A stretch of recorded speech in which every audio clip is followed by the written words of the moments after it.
Untuk sekarang survei saya di DKI ini kan kecil. Mungkin kemarin yang terakhir adalah Litbang Kompas.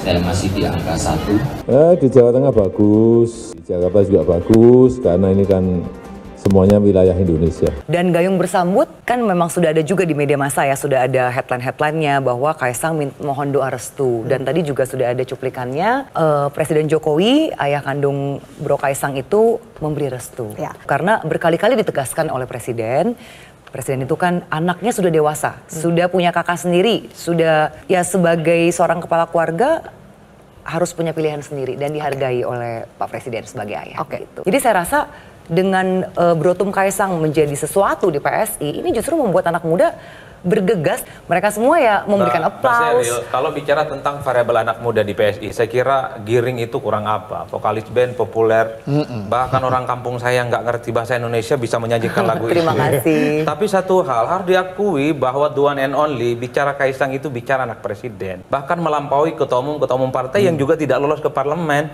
Yusril itu kurang apa, profesor dan doktor, tapi seakan-akan tidak jadi idola dalam pembicaraan politik kita di 2024. Apalagi ada pembicaraan lewat belakang lah, ada orang belakangnya lah. Pernyataan Gus Muhaimin yang menyatakan bahwa di belakang Kaisang itu ada presiden, meski setelah itu sibuk diamplifikasi dan diklarifikasi sebagai satu sinyalmen bahwa Bro Kaisang ini ya bukan hanya dirinya ketua umum PSI, tapi melekat pada Kaisang itu adalah anak presiden. Jadi bagi saya justru takut ada sesuatu yang paradoks ya. Karena sorry to say Mbak Sheryl, ini kan dulu kalau kita melihat PSI kan idealismenya cukup luar biasa, inklusif, toleran dan sampai seterusnya. Sekarang masih. Ini kan jalan pintas ini Pak.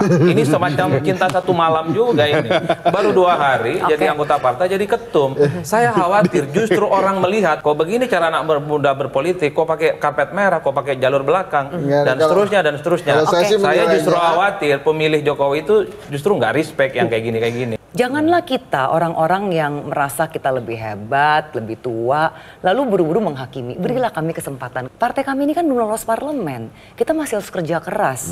Kita masih, ya tadi aja kan ada Mas Adi yang bilang, bisa-bisa anak muda malah jadi skeptis. Jadi masih banyak sekali tantangan yang mesti kita buktikan. Kaisang udah cukup dewasa, kita juga kaget dengar pidato politik kemarin di Kopdarnas. Betul-betul di luar ekspektasi oleh semua pengamat, semua politician, semua aplaus. Bahwa Mas Kaisang itu independen ya, bahwa Mas Kaisang itu netral, lulusan Singapura. Dan saya apresiasi soal pidatonya, saya kira luar biasa kemarin. Banyak narasi-narasi yang saya kira ini melampaui Mas Kaisang sebagai sosok anak muda. Tapi proses politik yang begitu cepat melibatkan di situ anak presiden, itulah yang sebenarnya membuat kenapa keramaian dan kegaduhan itu nggak selesai. Sebagai satu sinyalmen bahwa Bro Kaisang ini ya bukan hanya dirinya, ketua umum PSI, tapi melekat pada Kaisang itu adalah anak presiden. Kaisang nama besar, betul.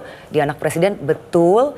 Ada strength point dari itu, betul. Tentunya ini juga masuk strategi kita. Tapi Kaisang itu kita tahu dia punya banyak modal secara karakter misalnya ya. Ketika jadi anak presiden di periode pertama, kita ingat betul bagaimana rame orang salut banget ada anak presiden pulang dari Singapura sekolah sampai Bandara Suta. Naik bus ternyata. Itu satu modal karakter. Lalu apa? Dia berhasil membesarkan banyak sekali franchise UMKM. Jadi bisnisnya tuh nggak yang langsung tiba-tiba mining, tambang atau apa begitu ya. Tapi UMKM dari Sang Pisang. Lalu juga banyak sekali kerjasama Mangkokku begitu ya. Banyak lah. Dan tentunya dia juga banyak sekali mensupport UMKM lainnya. Karena saat ini dia punya podcast dan podcastnya pun baik. Dan podcastnya pun itu setiap saat dalam setiap episode itu pasti membawa UMKM lagi. Bahkan kadang nggak cuma satu ya. Dia kadang makan keripik lah, makan apa. Jadi terima kasih. Turunan anak presiden tuh banyak ternyata. Bisa jago manajerial, bisa startup ya. Dan humble. Gitu ya. Lu itu luar biasa tuh. Tapi intinya anak presiden lah. Jadi apapun yang disebut tadi oleh Mbak Sheryl, ya, intinya adalah modal utamanya karena anak presiden. Anak presiden. Kalau nggak anak presiden kan susah dapat modal startup. Emangnya gampang dapat modal startup? Gampang nggak? Tapi begini, kalau misalnya ya kita lihat anak presiden yang lain, maksud saya, mungkin bukan startupnya bukan jualan pisang. Enggak, maksud saya gini. Mungkin langsung batu bara ya, gitu tapi kan ya. nggak ada contohnya anak presiden langsung batu bara. Enggak, maksud saya nggak apa-apa juga anak presiden ya udah emang anak presiden. Bukan salah Mas Kaisang juga kan. Bukan gara-gara dia pinter milih bapak juga kan. Emang ya udah bapaknya jadi presiden. Terus dia dapat kemudahan-kemudahan. Baik. Assalamualaikum warahmatullahi wabarakatuh. Jumpa lagi dengan saya di Camp TV Channel.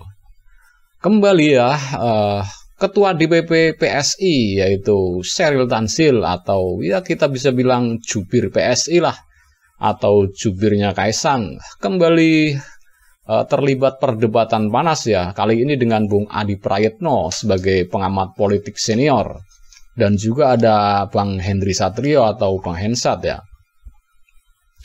Nah, di sini ketua DPP PSI Syahril Tanzil wah mati-matian membela ketua umumnya nih Kaisang Pangarep, bahwa Kaisang ini tidak membawa embel-embel anak presiden katanya.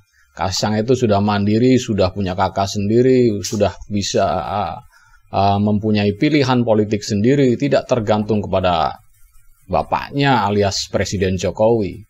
Tetapi kali ini dibantah keras oleh Bung Adi Prayitno, mau bagaimanapun Kaisang itu ya anaknya presiden.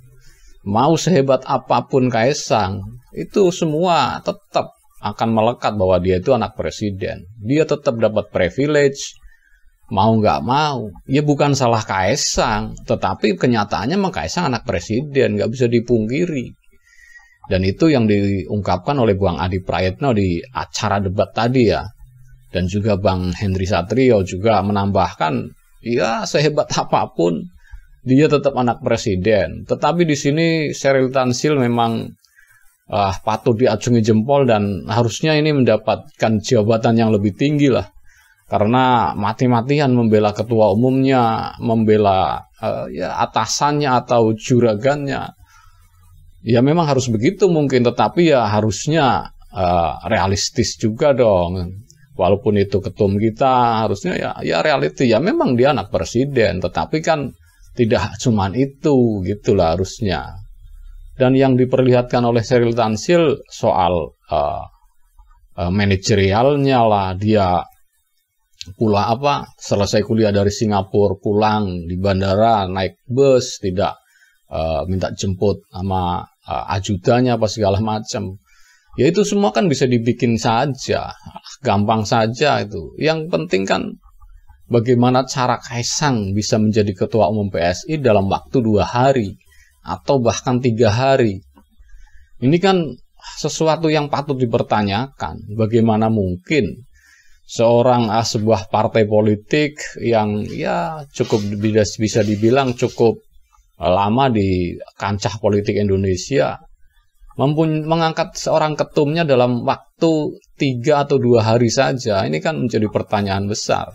Dan yang diangkat itu kan siapa dulu? Kaisang Pangarep, anaknya presiden. Ya otomatis lah, persepsi publik jelas larinya ke sana. Mau bagaimanapun ya karena dia anak presiden. Jadi nggak bisa ditutup-tutupi Mbak Syahril. Harusnya Anda realistis saja. Ya memang dia ketum PSI, anaknya presiden. Terpilih dalam waktu 2 hari. Ya tetapi kan itu mungkin lewat pemilihan, lewat prosedur segala macam. Tetapi opini publik atau ingatan publik itu nggak bisa dibohongi. Itu karena dia anak presiden. Itu saja kuncinya. Dan di sini Bang Henry Satrio benar-benar memberikan sindiran telak kepada Syahril Tanzil ya di penutup acara debat tadi. Ya itu memang hebat Kaisang. Kaisang memang usahanya banyak, relasinya banyak, tetapi ya tetap saja ujung-ujungnya ya Kaisang anak presiden karena dapat privilege yang begitu banyak dan dia memang benar-benar memanfaatkan privilege sebagai anak presiden dan itu ya kita salut lah. Dia memanfaatkan privilege-nya sebagai anak presiden dan itu dimanfaatkan sebaik-baiknya. Bahkan dimanfaatkan untuk menjadi ketua umum partai politik PSI yang katanya Partai Solidaritas Indonesia yang mengedepankan demokrasi, tetek bengek segala macam, ternyata berubah dalam waktu sekejap, hanya beberapa hari. Ideologinya langsung berubah total dan ini Bang Adi Prayitno pun memberikan bahwa ini membuat skeptis anak-anak muda lah, bahwa untuk apa kita belajar tinggi-tinggi, untuk apa kita mempelajari ilmu politik segala macam kalau tidak mempunyai ayah kita bukan yang penguasa, orang tua kita bukan yang punya jabatan, susah. Contohnya sudah ada, yaitu Kaisang, Gibran, diproyeksikan kan karena dia anak presiden. Dan ini nggak bisa dipungkiri, dan publik sudah belajar dari Pilpres kemarin. Biar bagaimanapun, ya oke, silahkan saja kalau mau PSI atau koalisi Kim ya, Koalisi Indonesia Maju mengajukan Kaisang mau di Jawa Tengah, mau di Jakarta. Kayaknya rakyat kita udah siap, silahkan. Nah nanti kita lihat apakah memang ada guyuran bansos lagi, apakah memang ada pengerahan aparat lagi, ya, bisa kita lihat nanti. Masalahnya sang ayahnya seorang presiden, yaitu Presiden Joko Widodo, sebentar lagi akan purna tugas ya, lengser dari jabatannya. Dan nggak bisa dipungkiri. Dan sekarang aja menjelang akhir masa jabatannya, elektabilitas atau elektabilitas Presiden Jokowi mulai menurun. Bahkan di bawah, kalau di Jakarta nih ya, di Jakarta itu di bawahnya Ahok dan Pak Anies.